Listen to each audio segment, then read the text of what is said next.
ഈ കൽമണ്ഡപത്തിൽ കടൽക്കാറ്റേറ്റ് നിൽക്കാൻ എന്ത് സുഖമെന്നറിയാമോ? പിന്നെ നമ്മളിന്നൊരു യാത്ര പോകും. കൊല്ലത്ത് ചിറയൻകീഴ് അഴൂർ ഗ്രാമത്തിലേക്ക് പോകും മുന്നേ എനിക്ക് നിങ്ങളോടൊരു കാര്യം പറയാനുണ്ട്. ജീവിതം സന്തോഷവും ദുഃഖവും നിറഞ്ഞതാണ്. ചുറ്റിലും വാർത്തകളിൽ ദുരന്തങ്ങളുണ്ട്. അവ നമ്മുടെ ജീവിതത്തിൽ വരാതിരിക്കാൻ, ലഹരിയും കടബാധ്യതയും ഉണ്ടാവാതിരിക്കാൻ എൻ്റെ പ്രിയപ്പെട്ടവർ ശ്രദ്ധിക്കണം. പിന്നെ ഒന്നുകൂടി, ഇത് ദുഃഖം നിറഞ്ഞൊരു സംഭവമാണ്. മനക്കെട്ടിയില്ലെങ്കിൽ കാണാൻ എന്നോടൊപ്പം വരണ്ട. പോകാം നമുക്ക് അഴൂർ കുഴിയത്തേക്ക്. ഇന്നലെയൊക്കെ വാർത്തകളിൽ നിങ്ങൾ കേട്ടിട്ടുണ്ടാകും, തിരുവനന്തപുരം പേരൂർക്കട AR ക്യാമ്പിലെ സബ് ഇൻസ്പെക്ടറായിരുന്ന മിസ്റ്റർ റാഫി സർവീസിൽ നിന്ന് വിരമിക്കാനിരിക്കെ അദ്ദേഹത്തിൻ്റെ കുടുംബ വീട്ടിൽ മരിച്ച നിലയിൽ കണ്ടു എന്നത്. ചിറയൻകീഴ് അഴൂർ കുഴിയത്തുള്ള ഈ കുടുംബ വീട്ടിലേക്ക് അദ്ദേഹം വന്നത് ഇന്നലെയായിരുന്നു, അതായത് വെള്ളിയാഴ്ച 10:15 വിജനമായ നടപ്പാതയിലൂടെ കുറേ ദൂരം നടക്കാനുണ്ടായിരുന്നു ഇവിടെ എത്താൻ. കുറേ ചോദിച്ചൊക്കെ വന്നു. പിന്നെ എന്നെ വഴി കാണിക്കാനായി വന്ന ഒരു അനുജത്തിക്കുട്ടിയും അവളുടെ കുഞ്ഞുമക്കളും ക്യാമറയിൽ വരാതെ ദൂരെ മാറി നിൽക്കുന്നുണ്ട്. ഇന്ന് ഉച്ചവരെ റാഫിയുടെ ഈ കാണുന്ന കുടുംബ വീടും പരിസരവും വൻ ജനക്കൂട്ടവും നിലവിളിയും ഒക്കെ ആയിരുന്നു. നമ്മൾ വരുമ്പോൾ എല്ലാവരും പോയിരിക്കുന്നു.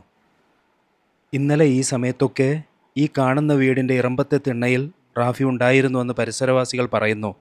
മുമ്പെങ്ങും കാണാത്ത മാനസിക സമ്മർദ്ദവും ഉണ്ടായിരുന്നു. വല്ലാത്ത പിരിമുറുക്കത്തോടെ ആയിരുന്നു അദ്ദേഹം ഇവിടെ ചെലവഴിച്ചത്.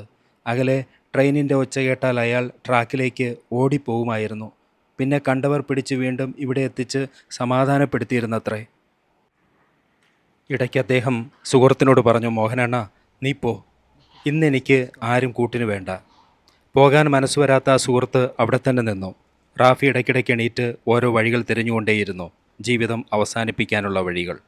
അതൊന്നും ഡീറ്റെയിലായി പറയാൻ ചാനലിന് കഴിയില്ല. തുറന്നു കിടക്കുന്ന ജനൽപ്പാളിയിലൂടെ അകത്തേക്ക് നോക്കി. ഒരു പഴകിയ കട്ടിലും മേശയും പിന്നെ മാറാല പിടിച്ച് എന്തൊക്കെയോ പഴന്തുണികളും കാണാമായിരുന്നു. പിന്നെ മുകളിൽ ജീവൻ പിടഞ്ഞു പിടഞ്ഞ് വിറങ്ങലിച്ച് ചലനമറ്റ ഒരു സീലിംഗ് ഫാൻ. താഴെ തളം കെട്ടിക്കിടക്കുന്ന ചുവപ്പിൻ്റെ ജീവകണങ്ങൾ. ഇങ്ങനെ അവ്യക്തമായി പറയുന്നത് സാഹിത്യം ചേർക്കാൻ വേണ്ടിയിട്ടല്ല. ഇത് കേൾക്കുന്ന കാണുന്ന കൊച്ചു കുട്ടികൾക്ക് ഭാഷ കൊണ്ട് കാര്യം പെട്ടെന്ന് പിടികിട്ടാതിരിക്കാൻ വേണ്ടിയാണ്.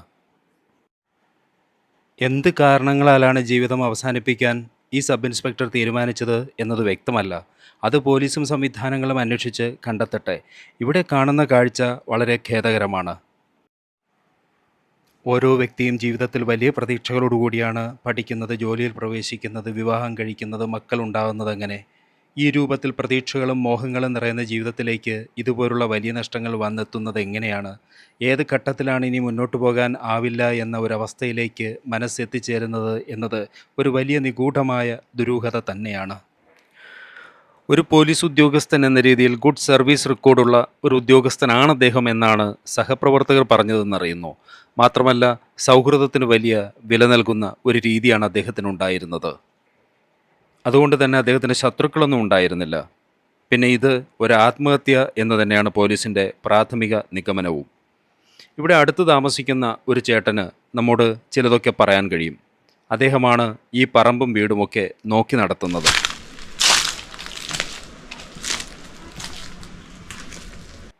അദ്ദേഹം മിസ്റ്റർ റാഫിയുടെ ഒരു കുടുംബ സുഹൃത്തു കൂടിയാണ്.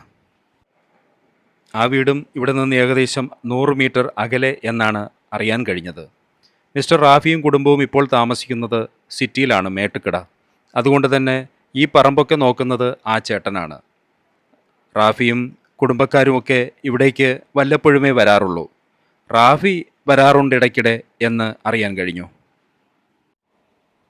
സർവീസിൽ നിന്നും പിരിയാനിരിക്കെ ഒരു യാത്രയപ്പ് പരിപാടി നടന്നെന്നോ നടക്കാനിരിക്കുകയായിരുന്നെന്നോ എന്നൊക്കെ പറഞ്ഞു കേൾക്കുന്നുണ്ട്. സർവീസിൽ നിന്നും പിരിയുന്നതോടെ പിന്നെ ഓരോ ഉദ്യോഗസ്ഥർക്കും വിശ്രമമായ ഒരു ജീവിതത്തിൻ്റെ മനോഹാരിത ആസ്വദിക്കാനാകും. പിന്നെന്തു പറ്റി ഈ ഉദ്യോഗസ്ഥന് എന്നാണ് നാട്ടുകാർ ചോദിക്കുന്നത്. കുറേ വർഷങ്ങളായി റാഫിയും കുടുംബവും ഈ ഗ്രാമത്തിൽ താമസിക്കുന്നില്ല. അവർ സിറ്റിയിലൊക്കെയാണ്. അതുകൊണ്ട് തന്നെ ഇന്നാട്ടുകാർക്ക് അവരെക്കുറിച്ച് യാതൊന്നും പറയാനറിയില്ല. പിന്നെ ഒരാളുണ്ട്, ഒരു കുടുംബം. അതാണ് മോഹനൻ ചേട്ടൻ്റെ കുടുംബം. നമ്മൾ അവിടേക്ക് നടക്കുകയാണ്. വിജനമായ ഈ വഴിയിലൂടെ പിന്നെയും കുറച്ചു ദൂരം മുന്നോട്ട് നടന്നു. ഏകദേശം റെയിൽവേ ട്രാക്കിൻ്റെ അടുത്തെത്തി. അവിടെ വലതുവശത്തായിട്ട് ആ വീട് കണ്ടു.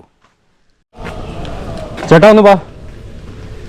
ചേട്ടാ അവിടെയല്ലേ ആ SI മരിച്ചത്? എന്നിട്ട് കൊണ്ടുപോയത്? ആ അല്ല മേട്ടുക്കട അയാൾ താമസിക്കുന്നടാ. ഇത് എവിടേക്കാണ് കൊണ്ടുപോയേ? മേട്ടുക്കടയാണ് കൊണ്ടുപോയത്. എപ്പോൾ കൊണ്ടുപോയി? ചേട്ടൻ പോയി കണ്ടിരുന്നോ അത്? എന്താണ് മനസ്സിലാക്കുന്നത്? കടബാധ്യതയുണ്ട്. ആള് ഇന്നലെ രാവിലെ 10:15 10:30 വന്നു. ഇന്നലെ വന്നപ്പോ കണ്ട ചേട്ടൻ കണ്ട? ഓ, ഞങ്ങള് 4:45 വരെ ഞാൻ അടുത്തുണ്ടായിരുന്നു. ഓ അത് ശരി, സംസാരിച്ചു. സംസാരിക്കല്ല, ആ വീട്ടിന്റെ കാവൽ ഞാനാണ്. ഓ അത് ശരി. താക്കോൽ എവിടെ ഉണ്ടായിരുന്നു? രാവിലെ ഇവിടെ വന്ന് താക്കോൽ മതിലുള്ള ആളെ പറഞ്ഞു. അത് അദ്ദേഹം പറഞ്ഞിട്ടുണ്ടോ നമ്മളോട്? ഓ അല്ല, എൻ്റെ അടുത്തല്ല, അദ്ദേഹത്തിന്റെ ഭാര്യ അങ്ങനെ ഇന്നലെ രാത്രി വിളിച്ചോ പറഞ്ഞു നിങ്ങളുടെ ബാധ്യത ഉണ്ടായി, അതിൻ്റെയൊക്കെ മനോവിഷമത്തിലാണ് അങ്ങ് വന്നോ പറയുന്നത്. ഓ ഇന്നലെ ഭാര്യ വിളിച്ച് സംസാരിച്ചായിരുന്നു? അവസാനല്ല എന്നെ വിളിച്ചു, രാത്രി ഇവിടെ വീട്ടിൽ വിളിച്ചു. രാത്രി വീട്ടിൽ വിളിച്ചിട്ട് നോക്കാൻ പറഞ്ഞു. അപ്പോൾ രാത്രി അദ്ദേഹം ഇവിടെ വന്നതിന് ശേഷം ഭാര്യ ഇങ്ങോട്ട് വിളിക്കുന്നു. അദ്ദേഹം രാവിലെ വിളിക്കുക തന്നെ. ഓക്കെ, അറ്റൻഡ് ചെയ്യുന്നില്ല. ശരി. അപ്പോൾ അദ്ദേഹം ഇങ്ങോട്ട് വന്നിരിക്കുന്നത് എന്തൊക്കെയോ കടബാധ്യതകളുടെ മനോവിഷമത്തോടെ കൂടിയാണ്. അതുകൊണ്ട് ഈ സമീപസ്ഥരായ ചേട്ടനോടല്ലേ ഒന്ന് ഈ വീട് വരെ ഒന്ന് പോയി നോക്കാൻ പറഞ്ഞു. അപ്പൊ ഇന്നലെ രാത്രി ഒന്ന് നോക്കുമ്പോ എന്തായിരുന്നു അവസ്ഥ? രാത്രി വൈകുന്നേരം 4:45 വരെ അടുത്തുണ്ടായിരുന്നു. അപ്പൊ എന്താണ് അദ്ദേഹം പറഞ്ഞേക്കെ? ഇതിനിടയ്ക്ക് ആത്മഹത്യക്ക് ശ്രമിച്ചു, അത് ഞാൻ ഒഴിവാക്കി. ഓ അത് ശരി, അതെങ്ങനെയായിരുന്നു? കയറിട്ട് തൂങ്ങാൻ. ആ 2 മക്കളെ കണ്ടുകൊണ്ട് ചെന്ന് അത് ഞാൻ ചേർത്ത് കയറൊക്കെ അഴിച്ച് കളഞ്ഞു. അത് കഴിഞ്ഞ് അപ്പുറത്തെ വീട്ടിൽ പോയി. അപ്പൊ ചേട്ടൻ അദ്ദേഹത്തെ ഇങ്ങനെ സാന്ത്വനിപ്പിച്ചില്ലേ? ഇതെല്ലാം മാർഗം എന്ന് പറഞ്ഞില്ലേ? അപ്പോഴും വെള്ളം അടിച്ചിട്ടുണ്ടായിരുന്നു? ഇല്ലായിരുന്നു. അപ്പൊ രാവിലെ വെള്ളം അടിച്ചിരുന്നു, അതൊക്കെ തെളിഞ്ഞു. എന്നിട്ട് ഇവിടെ വന്ന് കിടന്നു. വീട്ടിന്റെ അകത്ത് കിടന്നു? ഇല്ല, പുറത്താ കിടന്നു. ഇവിടെ അല്ലേ? അപ്പൊ കിടന്ന സമയത്താണ് നമ്മൾ കണ്ട അദ്ദേഹത്തെ? അല്ല, ഞാൻ കൂടെ ഉണ്ടല്ലോ. അതെ അതെ, ഇവിടെ കിടക്കുമ്പോഴും ഞാൻ വന്ന് അടുത്തിരുന്നു. വേറെ എന്തെങ്കിലും ശാരീരിക പ്രശ്നം അദ്ദേഹത്തിന്? ഒന്നുമില്ല. അസുഖങ്ങളോ? ഇല്ല, ഒന്നുമില്ല. പ്രത്യേകിച്ച് ഈ ഫോഴ്സിലുള്ള ആളായത് കാരണം നല്ല ഹെൽത്തി ആയിരിക്കും അല്ലേ? ഇല്ല, ആരോഗ്യക്കുറവുണ്ട്. ആരോഗ്യക്കുറവുണ്ട്. സൗത്ത് സഹകരിക്കുന്നവരാണ്. അതെ അതെ. അങ്ങനെ ഇടയിടെ എന്തേടാന്ന് ചോദിച്ചു. അങ്ങനെ ചോദിച്ചപ്പോഴത്തേക്ക് കൈ ഇട്ടിട്ട് ഞാൻ ഇറങ്ങി നേരെ അപ്പുറത്ത് പോയി. അങ്ങനെ ഞാൻ ഇതിനഴിച്ച് ആ തുണിയുടെ അടിയിൽ കയറാൻ വെച്ചു. വെച്ചിട്ട് അപ്പുറത്ത് തോന്നേരായിരുന്നു. അതിനുശേഷം അവിടെ നിന്ന് എണീച്ച് വന്ന് അവിടെ നിന്നൊരു പിച്ചാത്തി എടുത്തുകൊണ്ട് വന്നു. ഇവിടെ ഇരുന്നപ്പം പിച്ചാത്തിയെ പിടിച്ചു വാങ്ങിച്ചു. അവിടെ ഒരു SI ഉണ്ട്. പിച്ചാത്തി പിടിച്ചു വെച്ചാൽ അവൻ്റെ കൂടെ SI ഉണ്ട്. പിച്ചാത്തി പിടിച്ചു വെച്ചാൽ അവൻ്റെ കൊടുത്തു. നമ്മൾ അതും കൊണ്ടാൽ പോയി. ഇവിടെ ഇരുന്നിട്ട് ചെരുപ്പൊക്കെ ഊരി വെച്ച് ബാഗ് കൂടെ വെച്ചിട്ട് നേരെ ട്രാക്കിലേക്ക് പോയി. റെയിൽവേ ട്രാക്കിലേക്ക്. പിന്നെ അവിടെ നിന്ന് തിരിച്ചു വിളിച്ചാൽ കൂടെ കൊണ്ടുവന്നിരുന്ന്. അപ്പൊ ഈ ശ്രമം നടത്തി. അതെ, 2 തവണയും ചേട്ടൻ ഇടപെട്ട് തിരിച്ചു വിളിച്ചതിന് ശേഷം അതാണ് എൻ്റെ അടുത്ത് പറഞ്ഞ്, എൻ്റെ അണ്ണൻ പോ, അണ്ണൻ പൊയ്യോന്ന് പറഞ്ഞു. എന്നെ വിട്ടിട്ട് അണ്ണൻ പൊയ്യോ. എൻ്റെ മക്കളാരുമില്ല, ഞാൻ ഒറ്റയ്ക്കുള്ള ശ്വാസം മുട്ടൊക്കെ ഉണ്ട്. പെട്ടെന്ന് ഇപ്പം നേരത്തെയൊക്കെ തന്നെ ഇത് കുഴഞ്ഞ് കണ്ടപ്പോഴത്തേക്ക് നെഞ്ചടി തുടങ്ങി. അങ്ങനെയുള്ള ബുദ്ധിമുട്ടും കൂടെ ആയിപ്പോയി. അങ്ങനെ ഞാൻ മാറ്റി വെച്ച് പിള്ളേർ വരട്ടെ എന്ന് പറഞ്ഞിട്ട് വെളുപ്പങ്ങടുത്ത് 5 മണി വരെ മാറ്റി വെച്ച്. 5 മണിക്ക് ശേഷം എന്താ വരട്ടെന്ന് പറഞ്ഞ് ടാർച്ച് കൊടുത്തുകൊണ്ട് വന്നു. അന്ന് ഇവിടെ വന്നപ്പോൾ തന്നെ കാണാമായിരുന്നു. കഥ വെച്ചതൊക്കെ എൻ്റെ 2 പാളി തുറന്നിടക്കും നടച്ചായിരുന്നു. ഓക്കെ. അപ്പോഴും തൂങ്ങിക്കുകയാണ്, ഒപ്പം വെയിലും കട്ട് ചെയ്തു, രണ്ടും ചെയ്തു. കത്തി കൈ തന്നെ ഇരിപ്പുണ്ട്. കട്ട് ചെയ്തിട്ടുണ്ട്. കട്ട് ചെയ്തൊക്കെ നമ്മൾ പോലീസ് വന്നതിന് ശേഷമാണ് കാണുന്നത്. ആദ്യം തൂങ്ങി നിൽക്കുന്നതേ കാണുന്നു.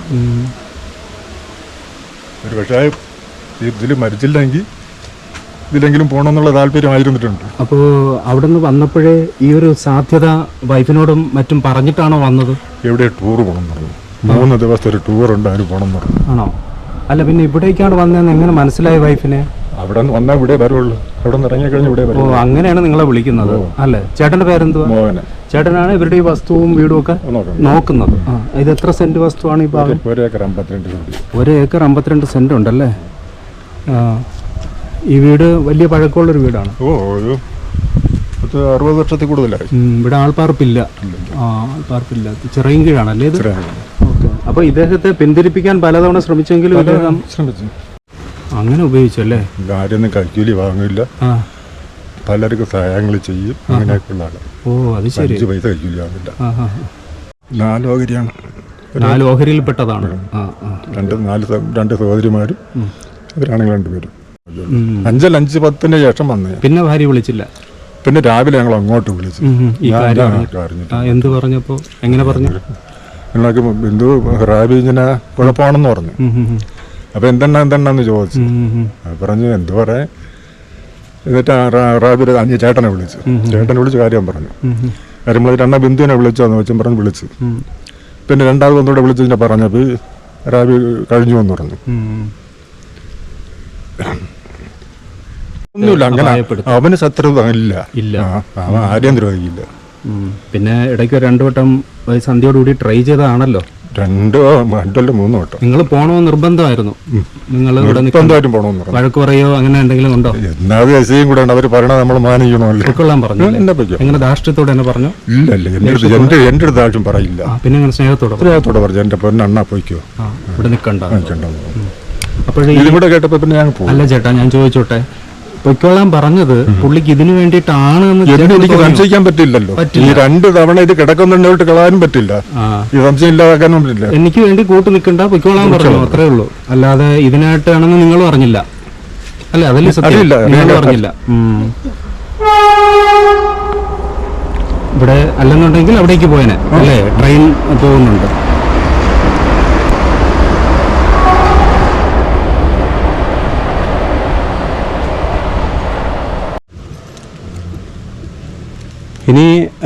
ഇനി തുടർന്നും ചേട്ടൻ തന്നെ ഇങ്ങോട്ട് വരണമല്ലോ, ഇത് നോക്കാനും മറ്റുമൊക്കെ. ഇത് ഇനി നിങ്ങൾ തന്നെയല്ലേ ഇത് സ്ഥലം നോക്കുന്നത്, വിറ്റ് പോകുന്നത് വരെ?